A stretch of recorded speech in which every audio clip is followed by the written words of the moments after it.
বন্ধুরা, আপনাদের একটা উদ্দেশ্যে আমরা জানানো চাইতেছি যে আমাদের দিনাজপুরে অতিরিক্ত বন্যার কারণে ভুট্টা ক্ষেত প্লাবিত হয়েছে। আমরা সেখানে ভিজে ভিজে ভুট্টা তুলতেছি। আপনারা দেখেন আমাদের কত অসুবিধা হচ্ছে, আমরা ভুট্টা তুলতেছি দেখেন। আর ভুট্টা যদি এরকম থাকে তাহলে কৃষকদের কি অবস্থা হতে পারে। আপনাদেরকে অবশ্যই আমরা জানাচ্ছি, যারা খাল বিলে ভুট্টা চাষ করেন অবশ্যই তারা খাল বিলে ভুট্টা লাগাবেন না। এবং আপনারা ভালো থাকবেন। ধন্যবাদ সবাইকে। এটা হলো আমাদের দিনাজপুরের বন্যা কবলিত এলাকা। এই অবস্থা আগামীকাল এই বৃষ্টির কারণে আমাদের এই অবস্থা হয়েছে। এই খাল থেকে ডাঙ্গাতে ভুট্টা ভিক্ষে আমরা কিভাবে করতে আছি। এই যে ডাঙ্গা ভুট্টার পানি লাগে না, এখানে আছে সব খালে পানি জমে আছে।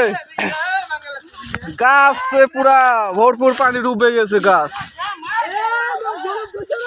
এই যে ভুট্টা ভাঙতাছে, ভুট্টা ভাঙতাছে, ভুট্টা আমার উপর ভাঙতাছে। ভুট্টাই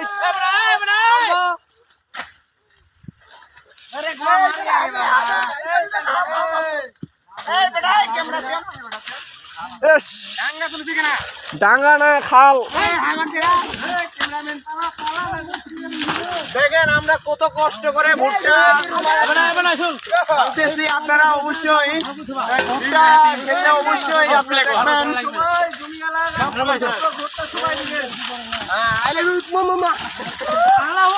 দেখেন দিনাজপুরের অবস্থা দেখেন বন্ধুরা।